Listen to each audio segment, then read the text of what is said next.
Good morning students. आज हम बात करेंगे राजनीति विज्ञान फर्स्ट में जेएस मिल। तो आज के जो विचारक हैं वो हैं जेएस मिल। तो बीए पार्ट थर्ड में सबसे पहले हम देखते हैं कि जेएस मिल है वो उनके कौन कौन से प्रश्न हैं जो आपके लिए इम्पोर्टेंट प्रश्न है। एक तो आज अपन ये देखेंगे और दूसरा हम जानेंगे कि जेएस मिल का परिचय क्या था। ठीक है, एक पॉलिटिकल साइंटिस्ट के रूप में। देखिए, परिचय जब भी आप किसी राजनीति वैज्ञानिक का जब हम जानते हैं, स्टार्टिंग हम हमेशा करते हैं उसके इंट्रोडक्शन से। उसका मूल कारण ये है कि जब तक हम उस विचारक को जानेंगे नहीं कि मूल जो भाव है विचारक का वो किन किन चीज़ों को लेकर चल रहा है, तब तक हमें ये पता नहीं चलेगा कि उस विचारक की राजनीति विज्ञान में अध्ययन पद्धति किस तरह की है, किन विचारकों का वह समर्थन करता है, किन विचारकों का वह विरोध करता है, या किन विचारों को वह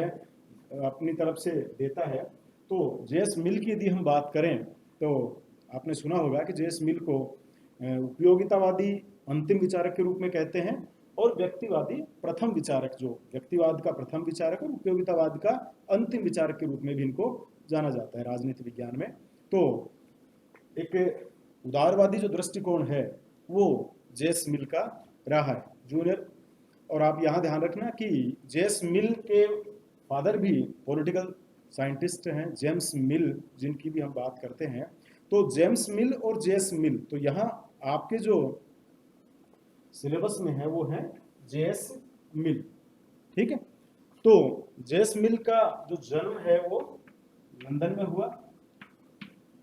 और चूंकि इनके पिता एक राजनीति विज्ञान में बहुत ज़्यादा उनकी रुचि थी, तो उन्होंने भी प्रारंभ से एक इसी लाइन में अपने पुत्र का जो एक कैरियर है या जो एक अध्यापन का जो मतलब अध्ययन का जो शुरू से एक तरीका है उन्होंने, तो यहाँ उनका थोड़ा सा आप ये ध्यान रखिए कि जेम्स जो मिल थे, जो जेएस मिल के फादर थे, वो प्रसिद्ध उपयोगितावादी जो विचारक थे बेंथम। ठीक है, बेंथम जिन्हें हम उपयोगितावादी विचारक के रूप में जानते हैं, उनके बहुत अच्छे मित्र थे वो। तो उनके मित्र होने के नाते वो भी चाहते थे कि उनका बेटा है जो जेएस मिल है ये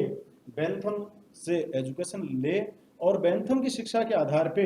वो भी चाहते थे कि उनका पुत्र उपयोगितावाद में और आगे काम करे। ठीक है, मतलब जेएस मिल के फादर है उसे एक उपयोगितावादी विचारक है, राजनीति विचारक वो बनाना चाहते थे, और इसके लिए उन्होंने बेंथम को उसके गुरु के रूप में चुना कि बेंथम से वो शिक्षा प्राप्त करे, उनसे उपयोगितावाद की जो बारीकियां हैं वो समझे और उस सिद्धांत को और आगे बढ़ाए। ठीक है, लेकिन जैसा कि आपने मिल के बारे में पढ़ा भी होगा कि बड़े कुशाग्र बुद्धि के थे, और कहते हैं कि लगभग 13-14 साल की उम्र तक आते आते इन्होंने प्लेटो को पढ़ लिया, अरस्तु को पढ़ लिया, तर्कशास्त्र, दर्शन शास्त्र, इनके कई सिद्धांतों को इन्होंने लगभग 12 वर्ष तक की उम्र तक पढ़ चुके थे। मतलब ये तो ये अपने आप में एक बहुत ही अध्ययनशील जो परवरिश थी वो उसमें पले और बढ़े। लेकिन देखिए, हर व्यक्ति के स्वयं के भी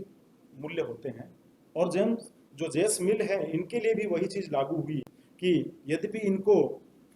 खूब विचार उपयोगितावाद के बेंथम ने दिए और वो समर्थन भी उन्होंने प्रारंभ में खूब उनका किया, लेकिन आगे चल के कुछ वैल्यूज, कुछ उनके जो व्यक्तिगत मूल्य थे वो बेंथम के उपयोगितावाद से मैच नहीं किए, वो उनका उन्होंने समर्थन नहीं किया। एक तरीके से आप कह सकते हैं कि उपयोगितावाद के आंख बंद करके जो समर्थन करते हैं गुरु का, वो जेएस मिल ने नहीं किया। ठीक है ना, जेएस मिल ने बेंथम के उपयोगितावाद को देखा, उनसे पढ़ा, उनको अच्छी तरीके से उसको जांचा परखा, लेकिन कुछ बिंदुओं पर वो बेंथम से असहमत ही रहे। उन्होंने बेंथम के उपयोगितावाद के जो सुखवादी सिद्धांत है, जिसमें वो कहता था कि व्यक्ति के लिए सुख इम्पोर्टेंट है, चाहे वो नैतिक हो चाहे अनैतिक हो, वो कोई मायने नहीं रखता है, व्यक्ति को सुख मिलना चाहिए, वही हर चीज की कसौटी है। और सुखवादी जो अधिकतम व्यक्तियों को अधिकतम सुख की जो एक थीम जो थी, एक अधिकतम व्यक्तियों को अधिकतम सुख का जो एक उद्देश्य परक जो राज्यों को कार्य दिया, एक सिद्धांत दिया बेंथम ने उपयोगितावाद में, उसको जेस मिल है वो आगे चल के उन्होंने उसको स्वीकार नहीं किया। और इसी आधार पे आपके बीए पार्ट थर्ड में एक प्रश्न भी आता है, बड़ा प्रश्न आता है कि जेस मिल द्वारा बेंथम के उपयोगितावादी विचार में कौन कौन से संशोधन किए गए। ठीक है, तो एक बड़ा प्रश्न ये भी आपको तैयार करना है 20 नंबर का, और हम भी एक अलग से इसके लिए पूरा वीडियो जो अपन जेएस मिल के जो प्रश्नों पर अपन विस्तार से जब बनाएंगे तो अपन इनको देखेंगे। तो अभी अपन बात कर रहे थे जेएस मिल की एक उनकी विचारधारा की, कि इस उपयोगितावादी विचारधारा में चलते चलते, लेकिन उपयोगितावादी विचारधारा का एक बड़ा प्रभाव जो जेएस मिल को मिला वो यह मिला कि जेएस मिल व्यक्ति के सुखों को उन्होंने अहमियत देना शुरू कर दिया, कि व्यक्तिगत सुख है, व्यक्तिगत स्वतंत्रता है, वो बड़ी इंपॉर्टेंट है। ठीक है ना, जहां सुख की बात आई तो उन्होंने व्यक्तिगत सुखों को इंपॉर्टेंस देते हुए और अपने विचारों में जो व्यक्तिवाद आपको दिखाई देता है, वो व्यक्तिवाद की जो एक बेस है, व्यक्तिवाद का आधार है, वो उन्होंने यहां से प्राप्त किया कि राज्य में व्यक्ति की इंपॉर्टेंस है, व्यक्ति के सुख मायने रखते हैं। जब आप इनकी पुस्तक कभी पढ़ेंगे ऑन लिबर्टी, जो इनकी बड़ी प्रसिद्ध पुस्तक रही है जेएस मिल की, जब भी आपको पढ़ने का मौका मिलेगा आप उसमें देखेंगे कि किस तरीके से जेएस मिल ने व्यक्ति की स्वतंत्रता पर बहुत ज्यादा बल दिया है। ठीक है ना, प्रारंभ में तो उन्होंने बिल्कुल अप्रतिबंधित जो स्वतंत्रता उसकी बात कही, लेकिन हम देखते हैं कि जो उनके 5वें अध्याय में आते आते उन्होंने ये बात कही है कि कई बार क्या होता है कि उन्होंने कहा, माना कि व्यक्ति को स्वयं को पता नहीं होता है या कोई ऐसी परिस्थिति जिसके बारे में वो जानता नहीं है, तो ऐसी स्थिति में जब कोई नुकसान होना हो या उससे कोई हानि उठानी पड़ सकती है, तो उस स्थिति में उसके ऊपर प्रतिबंध राज्य द्वारा लगाया जाता है। तो हम एक बड़ा प्रश्न जो है ये भी आपके आता है राजनीति विज्ञान में, जो बीए पार्ट थर्ड में, कि जेएस मिल के स्वतंत्रता संबंधी विचारों की आलोचनात्मक व्याख्या कीजिए। ठीक है, अब देखिए, तो अभी अपन बात कर रहे थे कि जेएस मिल है, उनके विचारों पर, जो राजनीतिक विचारों पर, पहला मैंने आपको बताया कि उनके पिता ये चाहते थे कि वो एक अच्छे उपयोगितावादी बने। दूसरा जो उनके विचारों पर प्रभाव पड़ा वो उपयोगितावादी विचारक बेंथम का पड़ा, जिसके सानिध्य में रहते हुए जेएस मिल ने अपनी शिक्षा ग्रहण करनी शुरू की, लेकिन आगे चलकर वो कुछ मामलों में उनसे सहमत नहीं हुए। एक बड़ा प्रभाव जो उनके चिंतन पे पड़ा वो पड़ा उनकी पत्नी जो टेलर थी उसका। ठीक है ना, तो हैरियट टेलर जो एक महिला थी जिसके साथ वो रहे और बड़ी प्रतिभाशाली कुशाग्र बुद्धि वाली जो महिला थी, तो जेएस मिल जब उनके साथ रहे उनकी बुद्धि से इतने प्रभावित हुए कि आपने देखा कि उन्होंने महिला सुधार के संबंध में, महिला एजुकेशन, महिलाओं के राजनीतिक मताधिकार को लेकर बहुत कुछ लिखा है। और कहीं ना कहीं आप देखेंगे कि इन सारे विचारों पर जो हैरियट टेलर जो उनकी बाद में पत्नी बनी थी उसका बड़ा रोल रहा, काफ़ी एक अहम रोल भूमिका उनकी रही है। उनके सानिध्य में रहने से उन्होंने बहुत सी चीज़ें हैं वो अपनी लिखी है, और एक तरीके से आप कह सकते हैं कि वो स्वयं, मतलब एक महिला स्वतंत्रता के जो विचार है वो कहीं ना कहीं उन्होंने वहाँ से लिए। तो हम देखते हैं कि इन विशेष कुछ लोगों का, और इसी बीच में उन्होंने तो देशों की जो यात्राएं की, उन देशों के जो उन्होंने परिस्थितियां देखी, वहाँ की जो विचारधाराएं उनको भी उनसे जो मिले, उस समय की जो तत्कालीन परिस्थितियां, तत्कालीन जो नवीन विचारक, जो नए वैल्यूज उस समय आ रही थी राजनीतिक मूल्यों में, तो वो भी जेएस मिल ने देखी। और ये सारा इन सब के आधार पे जेएस मिल ने अपनी एक थ्योरी डेवलप की। तो उनके आधार पर हम जेएस मिल के विचारों को जानेंगे। तो राजनीति विज्ञान में जो एक बड़ी उपलब्धि उनकी या बहुत बड़ी देन रही है वो हम बात करेंगे कि उन्होंने बहुत अहम जो पुस्तक लिखी थी ऑन लिबर्टी। ये एक बड़ी अच्छी किताब है जो राजनीति विज्ञान में स्वतंत्रता संबंधी विचारों के कई एस्पेक्ट्स पे इसमें अपन देखेंगे काफ़ी बातें की गई है। और एक इनकी जो पुस्तक है वो है प्रतिनिधात्मक शासन पर विचार, तो एक 1859 में लिखी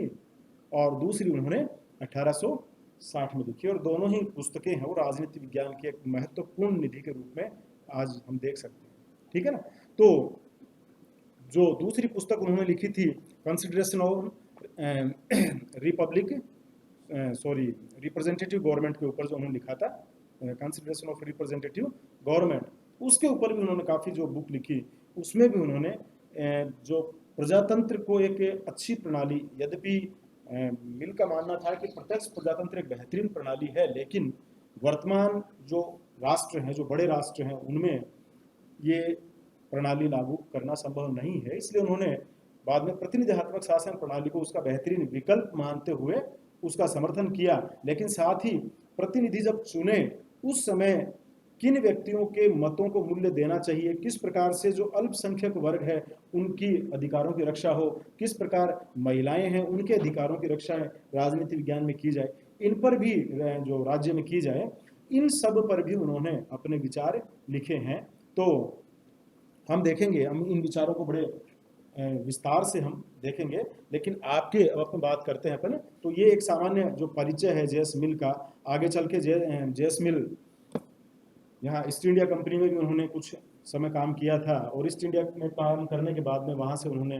उसको कुछ साल काम करने के बाद में वहाँ से छोड़ दिया, और छोड़ने के बाद में वो ब्रिटिश संसद के भी सदस्य रहे थे। और ब्रिटिश संसद में भी रहते हुए एक बहुत बड़ी चीज़ आप देखिए कि उनके बारे में ये था कि उन्होंने दलीय अनुशासन जिसको कहते हैं कि भाई केवल जो दल कह रहा है वही बात, वो उसके समर्थक नहीं थे। उन्होंने कहा कि जो भी हमें सुधार की बात है, चाहे उससे दल सहमत हो या नहीं हो, हमें जहां भी सुधार और विकास की गुंजाइश दिखाई दे, क्योंकि जेएस मिल ने अपनी पुस्तक में भी लिखा है, उनका ये मानना था कि सर्वश्रेष्ठ शासन प्रणाली वही है जिसमें व्यक्ति अपनी बौद्धिक क्षमताओं का विकास कर सके, अपना संपूर्ण जो विकास है जिस व्यवस्था में कर सकता है, जो व्यवस्था है उसके बौद्धिक और सर्वांगीण विकास में भूमिका निभाती है, उनका ही मानना था कि वही प्रणाली सबसे श्रेष्ठ, ठीक है ना। इसीलिए उन्होंने प्रजातंत्र के साथ माना कि कुछ राष्ट्रों की परिस्थितियां ऐसी है कि वहां दूसरी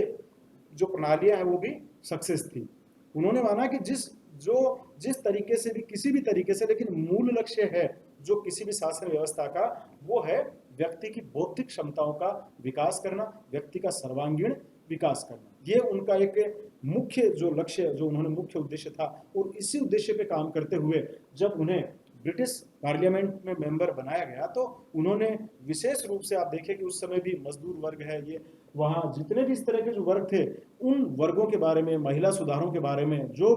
अपना जो भी उनके व्यक्तिगत विचार थे, वो उन्होंने वहाँ बड़े अच्छे तरीके से रखे। वो ऐसा नहीं कि केवल राजनीतिक दल जो कहता है उसी आधार पे वो अपने विचार रखें। तो एक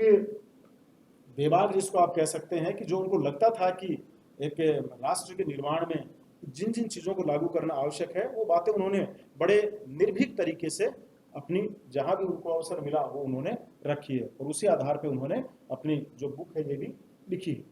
तो अब बात करते हैं, तो ये तो है इनका एक परिचय, और इसी क्रम में हम बात करें कि बीए पार्ट थर्ड में आपके कौन कौन से प्रश्न हैं वो इसमें इम्पोर्टेंट रहेंगे, जिनको आप अच्छे से देखेंगे। जो ये अपन एक इसलिए भी तैयार करते हैं कि जब आप लिख के तैयार करें, बड़े प्रश्न तैयार करें, तो आप इनको एक आइडिया आपको लगे कि हम इनको किस तरीके से हमें तैयार करना है और अपन आगे इनको लेंगे। तो इसमें पहला प्रश्न हम तैयार करेंगे वो है जो आपके बीए पार्ट थर्ड में उपयोगी है कि बेंथम के उपयोगितावाद में इन्होंने क्या संशोधन किया। तो एक तो ये प्रश्न आप बहुत अच्छे से तैयार करेंगे। दूसरा जो प्रश्न हम इसके अंदर तैयार करेंगे, दूसरा जो प्रश्न बीए पार्ट थर्ड के लिए आपके लिए उपयोगी है, जो राजस्थान विश्वविद्यालय और शेखावाटी विश्वविद्यालय में पूछे जाते हैं उनमें, तो उनमें हम पूर्व प्रश्नों के आधार पे ये जो निष्कर्ष हम निकाल रहे हैं कि जो पूर्व जो हमने पुराने जो पेपर देखे हैं, उन पेपर्स में जो आते हैं तो उनको विशेष रूप से देखना है। बाकी तो पूछ तो कुछ भी सकते हैं आपसे, है ना, लेकिन फिर भी जो पुराने प्रश्न पत्र हैं उनमें इस तरह के प्रश्न हैं, तो उनको थोड़ा और अच्छे से आप लोग देख सकते हैं, उनको तैयार कर सकते हैं। अगला जो प्रश्न तैयार करना है हमें, वो हमें करना है कि जेएस मिल के स्वतंत्रता पे क्या विचार थे, तो उनकी एक आलोचनात्मक व्याख्या भी आप तैयार करिए, ठीक है। तीसरा जो उसमें आप देखेंगे वो आप तैयार करिए जेएस मिल के प्रतिनिध्यात्मक शासन पर विचार।